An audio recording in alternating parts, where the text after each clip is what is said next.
We never thought we'd make our way to Pac-12 football, but we're just a few weeks away from USC and the rest of the conference hitting the field at times unexpectedly. It was pretty dark at times. We got Pete Garrison on the line to talk USC football. Pete joins us on a regular basis during this football season to talk Trojans. And yeah, Pete, I would think that a month ago, there were very few of us who thought that there was going to be Pac-12 football in the fall this year. Yeah, you're right, Mark. And great to see you again. It's been a long off season for all of us. And really, 7-game season isn't the greatest thing for the Pac-12. Obviously, the Pac-12 doesn't get a lot of respect on a 12-game season. So these teams, including USC, are really going to have to show their best foot and really perform well if they want to make a case to make the CFP this year. Either way, though, we're glad to have football, glad to have a 7-game schedule. And it should be fun because it's going to be, from the start, it's going to be, you have to play on your best, you have to have your best skills going. You have to have your best performance. And really, you can't mess up. 1 week, one big play, one mistake can derail your entire season. So it's going to be fun. Yeah, almost like the Pac-12 enters this season with 2 strikes against it, one being the 7-game schedule and trying to compete against teams for possible playoff spots that have played 10 or 11 games. And number 2 is always perception. And having to try to outplay that without having the opportunity to play against the other conferences is almost impossible. So we will get to the schedule in just a second because it almost underlines the necessity for somebody in the Pac-12, and USC and Oregon would be the 2 teams that most people would point at for going undefeated. And of course, Keaton Slovis is going to have another outstanding year for that to be a possibility. He hit the scene last year, really had just the one misstep at BYU in what was his, I believe, 2nd or 3rd game.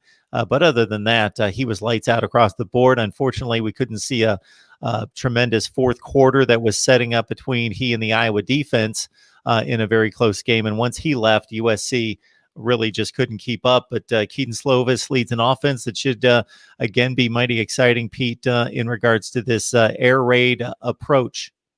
Yeah, the Trojans are really lucky that they got to keep Graham Harrell, their offensive coordinator, who came over last year, because him and Slovis, I heard, really meshed. JT Daniels and Graham Harrell apparently didn't get along as well as Slovis and Graham, and it makes sense because if you average over 455 yards per game and 33 points per game, then something's got to be going right. So yeah, Slovis, extremely accurate, completed 72% of his passes last year, threw for over 3,500 yards, 30 touchdowns, and only 9 interceptions. But it's interesting, Mark, that you brought up that Iowa game, because that was kind of the epitome of his season, where he'd have a great game and then get banged up near the end of it. And the Trojans' offensive line, on an offense that's strong really in all areas, the offensive line may be the weakest part of that offensive unit because Slovis took so many shots last year. So that's going to be a key to keep him healthy and really keep the entire offense healthy.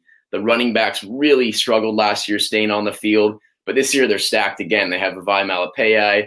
Stephen Carr apparently looks as good as he's ever looked as a Trojan. He came in as a 5-star recruit. People have been waiting for him to be another Trojan running back like a Ronald Jones or Reggie Bush, who just is so shifty and avoiding guys. Apparently he looks really great. He's added 6 inches to his vertical jump.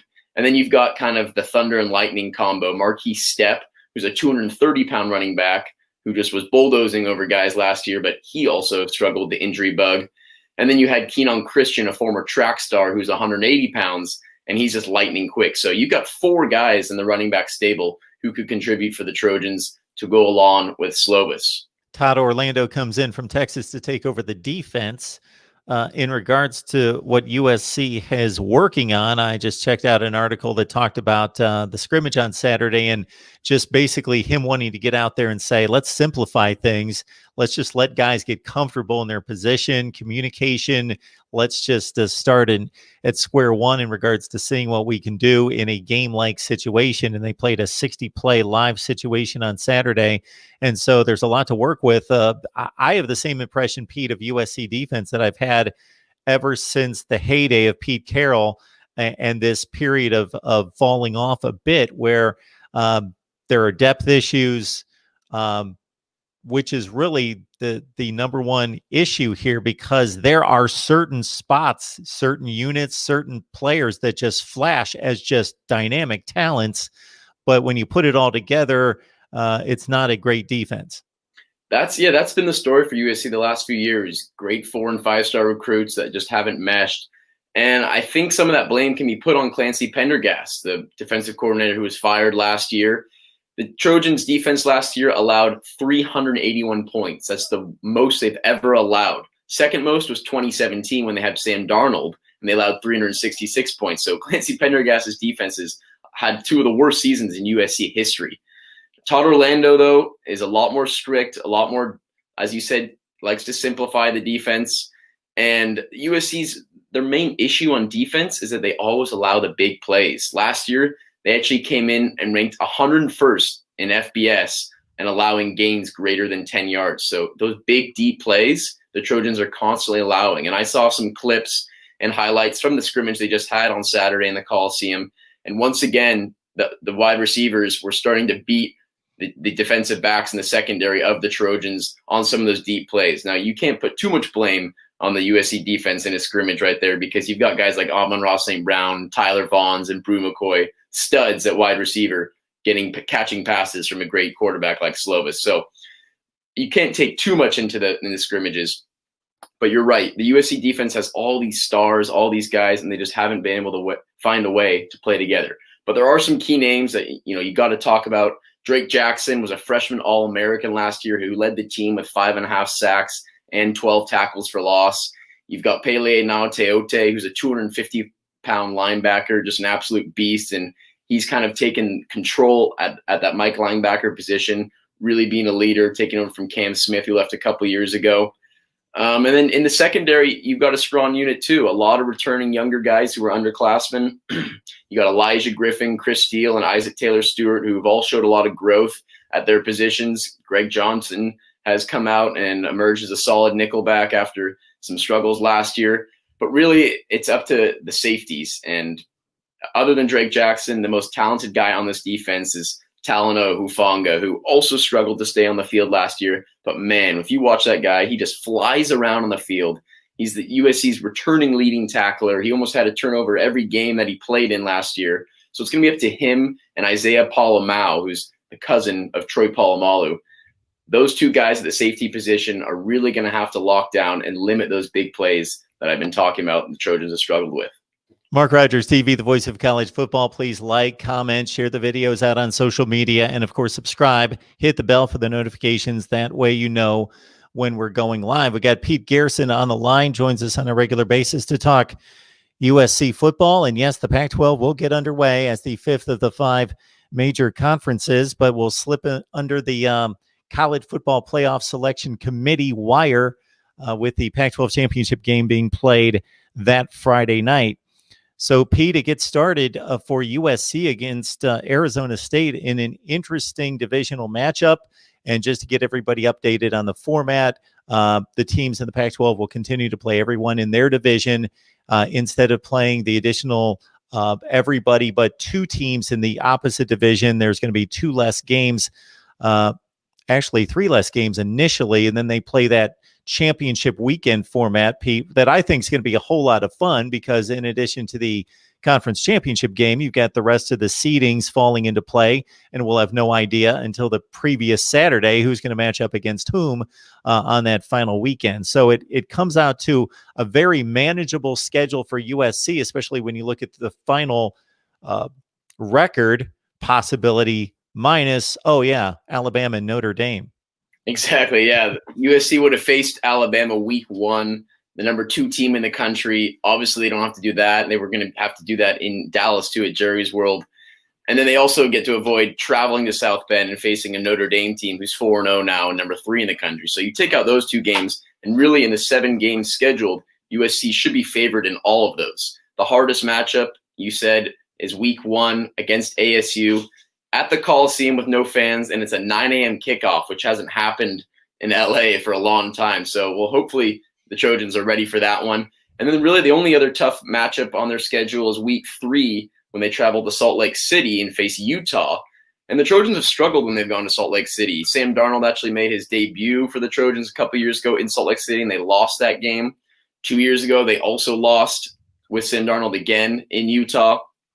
But Utah's a different team this year. They lost 11 guys to the NFL, including quarterback Tyler Huntley and the reigning offensive player of the year in the Pac-12, and Zach Moss, who's in the NFL as well. And they also lost 6 defensive starters to the NFL. So I don't think Utah's really going to pose much of a problem for the Trojans.